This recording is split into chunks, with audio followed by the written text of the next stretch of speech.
नमो नमः। उपशास्त्री कक्षा के पाठ्यक्रम में सिद्धांत कौमुदी समास प्रकरण पाठ्यांश है। तो उन छात्रों के लिए एवं शास्त्रीय कक्षाओं के छात्रों के विशेष अनुरोध पर समास का अध्यापन प्रारंभ करते हैं। जैसा कि आपने लघु कौमुदी में समास प्रकरण के प्रारंभ में ही समास के आवश्यक ज्ञेय तथ्यों को पढ़ा। सिद्धांत कौमुदी में इन आवश्यक ज्ञेय तथ्यों को भट्टोजी दीक्षित ने समास प्रकरण के अंत में समावेश किया है, जिसका नाम सर्व समास शेष प्रकरणम है। हम यहाँ दोनों का समन्वय कर आवश्यक ज्ञेय तथ्यों को पुनः स्मरण करते हैं, जिससे समास को समझने में सुलभता होगी। विभक्तिर्लुप्यते यत्र तदर्थस्तु प्रतीयते पदानां चैकपद्यं च समासः सोभिधीयते। यह श्लोक व्याकरण की गुरु परंपरा में समास लक्षण के रूप में विख्यात है। इसका अर्थ है कि जहाँ विभक्ति का लोप हो जाता है किंतु उसके अर्थ का बोध बना रहता है, और जहाँ अनेक पद मिलकर एक पद के रूप में परिणत हो जाते हैं, उसे समास कहते हैं। समास का अक्षरार्थ भी यही है। इसीलिए तो कहा गया है समसनम समासः, अर्थात संक्षेप या संक्षिप्तीकरण ही समास है। समपूर्वक असुक्षेपणे धातु से भावे घय नित्योपयुक्त कार्य अतुपधाया से उपधा वृद्धि घयजबंता पुंसी च से पुल्लिंग समासः ये शब्द बनता है। अब प्रश्न उठता है कि समास का क्या प्रयोजन है। तो यहाँ हम काशिकानुसार कहेंगे समासस्य प्रयोजनम मैक पद्यम मैक स्वरियम च, अर्थात एक पद बनाने के लिए समास किया जाता है और एक स्वर लगाने के लिए समास किया जाता है। दो या दो से अधिक पद अपनी अपनी विभक्तियों को छोड़कर एक पद बन जाते हैं। जैसे गंगोदकम, यहाँ गंगायाः तथा उदकम दो पद मिलकर गंगोदकम एक पद बन गया। यहाँ की विभक्तियों का समास नियम से लुप्त हो गया। कहीं कहीं विशेष नियम से एक पद बनाने के लिए समास तो कर लिए जाते हैं, किंतु विभक्तियों का आदर्शन अर्थात लुक नहीं किए जाते हैं। उदाहरणार्थ अस्तोकान मुक्तः, यहाँ अस्तोकांतिक दूरार्थ कृक्षानि अक्तेन से पंचमी समास करके पंचम्यः अस्तोकादिभ्यः से विभक्ति का अलुक किया जाता है। अब प्रश्न उठता है कि यह तो संक्षिप्तीकरण नहीं है, समास करने का क्या लाभ है। तो तत्वबोधनीकार कहते हैं समास प्रयोजनम मैक पद्यम मैक स्वरियम विशेषण योगाभावश्च। एक पद बनने से पद विधि का दूसरा प्रयोजन तद्धित घटित वृत्ति सुलभ हो जाने से अस्तोकान मुक्तस्यापत्यम अस्तोकान मुक्ति ही, यहाँ आदि पद की वृद्धि सुलभतया हो जाती है। अब समास के भेद को समझते हैं। सिद्धांत कौमुदी के सर्वसमास शेष प्रकरणम में समासश्चतुर्विधः इति तु प्रायो वादः। अव्ययीभाव तत्पुरुष बहुव्रीहि द्वन्द्वाधिकार बहिर्भूतानामपि सहसुपेति समास विधानात् पूर्व पदार्थ प्रधानो विभावः उत्तर पदार्थ प्रधानस्तत्पुरुषः अन्य पदार्थ प्रधानो बहुव्रीहि उभय पदार्थ प्रधानो द्वन्द्वः इत्यपि प्राचांवादः प्रायोभिप्रायः सुपप्रति उन्मत्त गंगम इत्याद्यविभावे अतिमालादौ तत्पुरुषे द्वित्राः इत्यादि बहुव्रीहौ दंतोष्ठम इत्यादि द्वंद्वे चाभावात् तत्पुरुष विशेषः कर्मधारयः तद विशेषो द्विगुः अनेक पदत्वं द्वंद्व बहुब्रीहियोरेव तत्पुरुषस्य क्वचित् देवेत्युक्तम्। इसी तथ्य को परम गवेशक वरदराज भट्टाचार्य ने सहसुपा सूत्र से विधिमान समास को केवल समास मानते हुए समास भेद लक्षण में प्रायेण शब्द जोड़कर इस प्रकार से लघु कौमुदी में कहते हैं। तत्रादौ केवल समासः समासः पंचधा तत्र समसनं समासः स च विशेष संज्ञा विनिर्मुक्तः केवल समासः प्रथमः। प्रायेण पूर्व पदार्थ प्रधानो अव्यभावो द्वितीयः प्रायेणोत्तर पदार्थ प्रधानस्तत्पुरुषस्तृतीयः तत्पुरुष भेदः कर्मधारयः कर्मधारय भेदो द्विगुः प्रायेणान्य पदार्थ प्रधानो बहुब्रीहिश्चतुर्थः प्रायेणोभय पदार्थ प्रधानो द्वंद्वः पंचमः। केवल समास विशेष संज्ञाभिः अव्यभाव तत्पुरुषादि विशेष संज्ञाभिः विनिर्मुक्तः विशेष संज्ञा विनिर्मुक्तः केवल समासः प्रथमः। केवल समास नामकरण वरदराज भट्टाचार्य जी की गवेषणा है। जहाँ अव्यभाव तत्पुरुषादि विशेष संज्ञा से जिस समास को पुकारा नहीं जाता है वे केवल समास हैं। जहाँ सहसुपा या इस सूत्र के योग विभाग से समास किया जाता है उसे ही केवल समास कहते हैं। जैसे भूतपूर्वः अदृष्टपूर्वः इत्यादि इसके उदाहरण हैं। अव्ययभाव समास अनव्ययम् अव्ययम भवतीति अव्ययभावः यह अन्वर्थ संज्ञा है अर्थात अर्थानुसारी संज्ञा। इस समास में प्रायः पूर्व पद अव्यय रहता है और उत्तर पद अनव्यय। समास होने पर अव्ययी भावश्च से इस समास की अव्यय संज्ञा हो जाती है। जैसे अधिहरि यथाशक्ति प्रतिदिनम इत्यादि। प्रायेण पूर्व पदार्थ प्रधानो अव्ययभावः यहाँ प्रायेण क्यों कहा गया है? क्योंकि अपवाद स्वरूप कहीं कहीं अन्य पदार्थ एवं उत्तर पदार्थ की प्रधानता भी इस समास में हो जाती है। जैसे उन्मत्त गंगम लोहित गंगम में अन्य पदार्थ की प्रधानता है और सुपप्रति में उत्तर पदार्थ की प्रधानता है। तत्पुरुष समास तत्पुरुषः सूत्र के अधिकार में विहित समास को तत्पुरुष कहते हैं।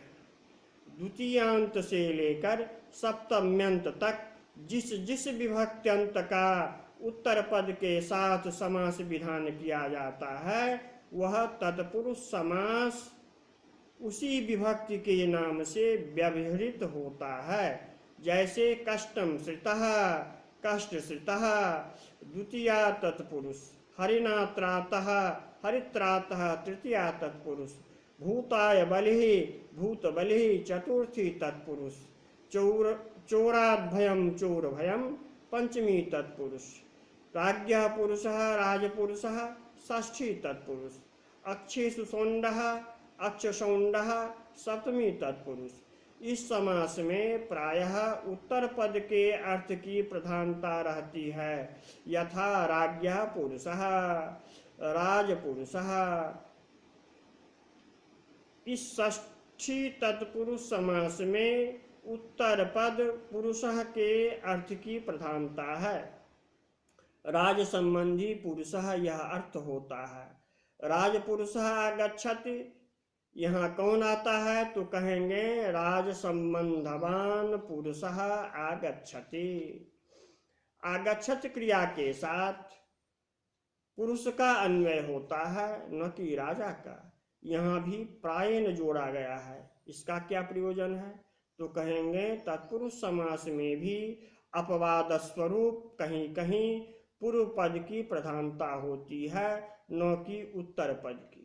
जैसे अतिमालः पूर्वकायः इत्यादि प्रयोगों में तत्पुरुष समास रहते हुए भी पूर्व पदार्थ की प्रधानता होती है।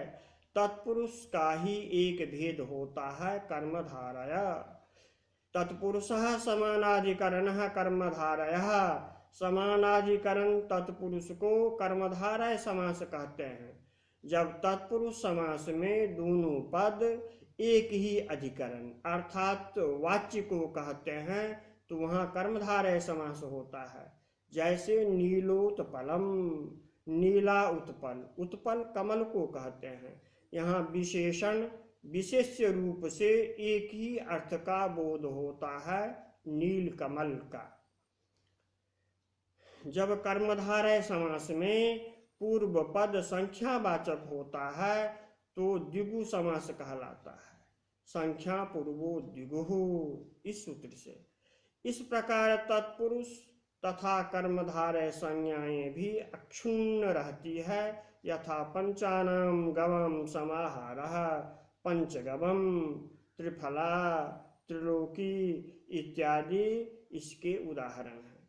बहुव्रीहि समास, शेषो बहुव्रीहि। इस सूत्र के अधिकार में जो समास किए जाते हैं उसे बहुव्रीहि समास कहते हैं। इस समास में समस्यमान पदों से भिन्न तत्संबद्ध किसी अन्य पद के अर्थ की प्रायः प्रधानता होती है। जैसे पीतम अंबरम यस्य सः पीतांबरः, पीले कपड़े हैं जिनके वह। प्रसिद्धत्वात् पीतांबरः से श्री विष्णु का बोध होता है। समस्यमान पद उस अन्य पद के केवल विशेषण बनकर रह जाते हैं। सर्वोपसर्जनो बहुव्रीहि, बहुव्रीहि समास में सभी पद उपसर्जन अर्थात गौण होते हैं, केवल अन्य पदार्थ की प्रधानता होती है। यहाँ भी प्रायेण अन्य पदार्थ प्रधानो बहुव्रीहि कहा गया है। प्रायेण ग्रहण का प्रयोजन है कि कहीं कहीं उभय पदार्थ की भी प्रधानता बहुव्रीहि समास में होती है। जैसे दोवा, त्रयोवा, द्वित्राः इत्यादि, यहाँ दोनों पद की प्रधानता है। द्वंद्व समास, चौके अर्थ में चार्थे द्वंद्व, इस सूत्र से द्वंद्व समास विधान किया जाता है। द्वंद्व समास में दो या दो से अधिक पदों का भी समास होता है। जैसे हरिश्च, हरश्च, हरिहरो, यहाँ दोनों पदों के अर्थ की प्रधानता होने से दोनों का अन्वय क्रिया के साथ होता है। जैसे हरिहरौ आगच्छतः, हरिश्च, हरश्च, केशवश्च, हरिहर केशवाः आगच्छन्ति इत्यादि। यहाँ भी प्रायेणोभय पदार्थ प्रधानो द्वंद्वः में प्रायेण कहा गया है। प्रायेण ग्रहण का क्या प्रयोजन है तो कहेंगे कहीं कहीं अपवाद स्वरूप समूह की प्रधानता होती है, उसी को समाहार कहा गया है। जैसे दंताश्च, ओष्ठौ च, दंतोष्ठम, यहाँ समाहार की प्रधानता है। उत्पोष्ठयोः समासेवा से पररूप यहाँ किया गया है। इस प्रकार समास क्या है और उसके भेद को हम लोगों ने समझा। अब समास करने की विधि तथ्यों को समझने का प्रयास करते हैं। सिद्धांत कौमुदी के सर्वसमास शेष प्रकरण के प्रारंभ में समासोपयोगी तथ्य कहा गया है, जो इस प्रकार है। कृत तद्धित समासेक शेष सनाद्यंत धातु रूपाः पंचवृत्तयः, परार्थाभिधानम वृत्तिः, वृत्त्यर्थावबोधकम वाक्यम विग्रहः, सद्विविधः, लौकिको अलौकिकश्चेति, परिनिष्ठत्वात् साधुः लौकिकः, प्रयोगान्नर्हो असाधुरलौकिकः। यथा राज्ञः पुरुषः राजनगंस पुरुषसु इति अविग्रहो नित्य समासः अश्वपद विग्रहो वा। केवल समास प्रकरण में लघु कौमुदीकार समर्थः पद विधि प्राक्कदारात् समासः सहसुपा, इन 3 सूत्रों का पाठ कर वैज्ञानिक रीति से पद विधि के तथ्यों को समझाते हैं। समर्था पद विधि पद संबंधी यो विधि स समर्थाश्रितो बोध्यः। पद विधि अर्थात पदों से संबंध रखने वाला कार्य समर्थ पदों के आश्रित जानना चाहिए। विधीयते इति विधि कार्यम विपूर्वक दुधाय धारण पोषणयोः धातु से कर्म में उपसर्गे घोह की सूत्र से की प्रत्यय आर्धातु कित के परे आतोलोप इति च सूत्र से आकार का लोप करने से विधि शब्द बनता है। विधान किए जाने वाले कार्य को विधि कहते हैं। पदस्य विधि पद विधि पद संबंधी विधि संबंध षष्ठी तत्पुरुष समास। समर्थ पद यहाँ समर्थाश्रित के अर्थ में लाक्षणिक है। पदों से संबंध रखने वाला कार्य समर्थ पदों के आश्रित होते हैं। यह परिभाषा सूत्र है। यथा प्रदीपः एकस्थः सन् सर्वं विस्माभिज्वलयति तद्वत् परितो भास्यते इति परिभाषा। अर्थात जैसे कमरे में एक जगह रखा हुआ प्रज्वलित दीपक पूरे कमरे को प्रकाशित करता है, वैसी परिभाषाओं की शक्ति है। इस परिभाषा सूत्र की शक्ति के कारण संपूर्ण अष्टाध्यायी में जहाँ कहीं भी तद्धित और समासादि पद कार्य होंगे वह कार्य समर्थ के आश्रय में ही होंगे और समर्थ पदों के नहीं। अब आप लोगों के मन में शंका उठ रही होगी कि ये समर्थ क्या है, तो कहेंगे संगतार्थः समर्थः, संबंधार्थः समर्थः। एक होने की योग्यता जिसमें हो वह समर्थ है। जैसे तेल और घी मिल जाते हैं तो यहाँ सामर्थ्य है। तेल और पानी नहीं मिल सकते, यहाँ असामर्थ्य है। इस तरह 2 सामर्थ्य हैं, विपेक्षा भाव और एकार्थी भाव सामर्थ्य। शास्त्रीय ढंग से सामर्थ्य को अगले पाठ में समझेंगे। यहाँ हल्के तरीके से समझने का प्रयास करते हैं। आकांक्षा, योग्यता और आसक्ति के कारण परस्पर संबद्धार्थ होना ही पदों का सामर्थ्य है।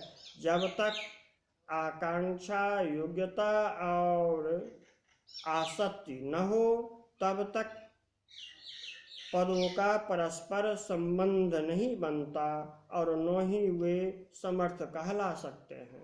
यथा राज्ञः पुरुषः, ये दोनों पद परस्पर साकांक्ष हैं। कस्य पुरुषः, तो राज्ञः। इसी तरह राज्ञः कहा तो कहेंगे पुरुषः। इस तरह पदों में आकांक्षा बनी रहती है। जब तक पदों में मिलने की योग्यता न हो वे असमर्थ रहते हैं। जैसे अग्निना सिंचति, अग्नि में सेचन की योग्यता नहीं होती। इसी तरह पदों में यदि आसक्ति अर्थात उचित निकटता नहीं होगी उनमें भी सामर्थ्य नहीं होते। इस तरह हम देख चुके हैं कि राज्ञः पुरुषः परस्पर साकांक्ष पद है, अतएव ये समर्थाश्रित कहलाएंगे, क्योंकि स्वस्वामी संबंध से परस्पर संबद्ध है। अतः यहाँ समास होकर राजपुरुषः ऐसा समस्त रूप बन जाता है। परंतु भार्या राज्ञः पुरुषो देवदत्तस्य कहेंगे तो यहाँ समास नहीं हो सकेगा, क्योंकि ये दोनों पद परस्पर निरपेक्ष हैं, परस्पर संबद्ध नहीं हैं। राज्ञः का संबंध भार्या के साथ है, न कि पुरुष के साथ, एवं पुरुष का संबंध देवदत्तस्य के साथ है, न कि राज्ञः के साथ। इस तरह हम ये भी देख चुके हैं कि सामर्थ्य 2 तरह के होते हैं, विपेक्षा भाव सामर्थ्य और एकार्थी भाव सामर्थ्य। वाक्यों में विपेक्षा भाव सामर्थ्य होता है, क्योंकि एक वाक्य दूसरे वाक्य से अर्थबोध के लिए अपेक्षा रखता है। यहाँ समास नहीं होता है, परंतु एकार्थी भाव सामर्थ्य में समास होता है। यह अन्वर्थ संज्ञा है। अनेकार्थः एकार्थो भवतीति एकार्थी भावः। जहाँ अनेक अर्थ संबद्धार्थ एक होते हैं, वे एकार्थी भाव कहलाते हैं। एकार्थी भाव हो जाने पर समास में विशेषण को नहीं जोड़ा जा सकता है। अतएव रिद्धस्य राजपुरुषः इत्यादि प्रयोग नहीं होते हैं। इस तरह सामर्थ्य को हमने समझ लिया। आप लोग पूर्व में पढ़े हैं परार्थाभिधानम वृत्ति कृत तद्धित समासेक शेष सनाद्यंत धातु रूपा पंचवृत्तयः अभिधीयते अनेन इत्यभिधानम करणे ल्युट् सामान्ये नपुंसकम् परश्चासो अर्थः परार्थः परार्थस्य अभिधानम् परार्थाभिधानम् विग्रहवाक्यावयव पदार्थेभ्यः परः अन्यः यूयं विशिष्टेकार्थरूपः तत्प्रतिपादिका वृत्तिः। समासादि में जब पद या शब्द अपने अपने स्वार्थ को पूर्णतः या अंशतः छोड़कर एक विशिष्ट अर्थ को कहने लग जाते हैं तो उसे वृत्ति कहते हैं। वृत्ति में शब्दों का अर्थ मिश्रित होकर एकाकार अर्थ का रूप धारण कर लेता है, जैसे राजपुरुषः। इस समास वृत्ति के अर्थ में न राजा रहा न पुरुष, बल्कि राज संबंधी पुरुष। यह एकाकार एकार्थी भाव रूप अर्थ हो गया है। यही कारण है कि अब राजा के साथ रिद्धस्य आदि विशेषणों का योग नहीं होता है। रिद्धस्य राजपुरुषः नहीं कह सकते। यही परार्थाभिधान है। परार्थाभिधान वृत्तियाँ 5 हैं। कृत तद्धित समासेक शेष सनाद्यंत धातु रूपाः पंचवृत्तयः। इन 5 वृत्तियों को संक्षेप में समझते हैं। कृदंत वृत्ति कृदतिंग से कृत संज्ञा होती है। ये कृत प्रत्यय धातु से जुटकर परार्थ का अभिधान करते हैं, यानी कहते हैं। अभिपूर्वक धा धातु का अर्थ होता है कहना, जैसे कारकः, पाचकः, कर्ता इत्यादि। यहाँ प्रकृति प्रत्यय मिलकर परस्पर संबद्ध एकार्थी भाव रूप विशिष्ट अर्थ को प्रकट करते हैं। तद्धित घटित वृत्ति, इस वृत्ति में आगे पीछे बीच में भी पद प्रकृति से तद्धित प्रत्यय जुटकर एकार्थी भाव रूप एक विशिष्ट अर्थ को प्रकट करते हैं। यथा औपगवः, बहुपटुः, सर्वकः इत्यादि।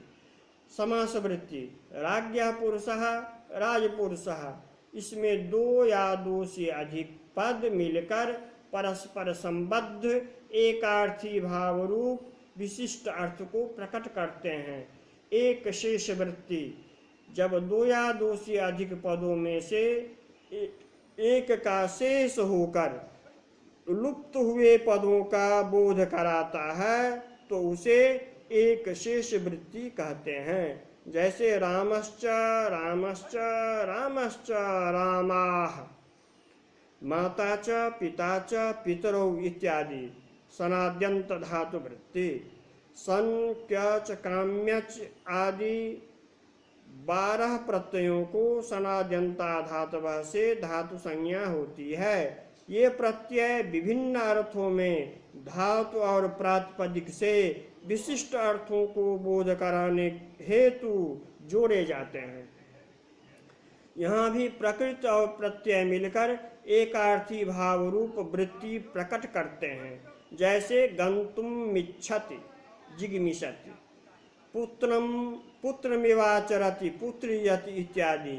इस तरह हमने वृत्तियों को भी समझा। वृत्त्यर्थावबोधकं वाक्यं विग्रहः सद्विविधः लौकिकः अलौकिकश्चेति। इन वृत्तियों के अर्थ का बोध कराने के लिए जो वाक्य या पदावली प्रयुक्त की जाती है उसे विग्रह कहते हैं। यह दो प्रकार का होता है, एक लौकिक दूसरा अलौकिक। परिनिष्ठत्वात् साधुर्लौकिकः व्याकरण संस्कृतत्वलौकिकः प्रयोगानर्हो असाधुरलौकिकः व्याकरण संस्कृतत्वाभावादलौकिकः इति। व्याकरण से उपचारित वाक्य लौकिक है और व्याकरण से असंस्कृत प्रयोग के लिए अयोग्य वाक्य अलौकिक है। जैसे राज्ञः पुरुषः लौकिक विग्रह है, इसका प्रयोग करने पर आम लोग भी इसको समझ सकते हैं। राजन्स पुरुषु यह अलौकिक विग्रह वाक्य है, इसको आमजन नहीं समझ सकते। इसी अलौकिक विग्रह वाक्य में समास किया जाता है। अविग्रहो नित्य समासः अश्वपद विग्रहो वा। अलौकिक विग्रह तो प्रत्येक समास में अनिवार्य है, किंतु लौकिक विग्रह के कुछ नियम हैं कि लौकिक विग्रह तभी होता है जब समास वैकल्पिक हो। यदि समास नित्य हो रहा है तो लौकिक विग्रह या तो किया ही नहीं जाता है अथवा अशुपद विग्रह किया जाता है। अशुपद विग्रह में समस्यमान पदों से भिन्न पदों के द्वारा विग्रह दिखाया जाता है। यथा उपकृष्णम, यथा शक्ति, इनमें नित्य अविभाव समास हुआ है। कृष्ण से समीपम और शक्ति मनतिक्रम्य, ये क्रमशः समस्यमान पदों से भिन्न अशुपद लौकिक विग्रह है। इस प्रकार समास करने के लिए अत्यावश्यक ज्ञेय तथ्यों को आप लोगों ने समझा। अगले पाठ से प्रकरणानुसार समास प्रकरण को पढ़ेंगे। इस दैवी आपदा के समय में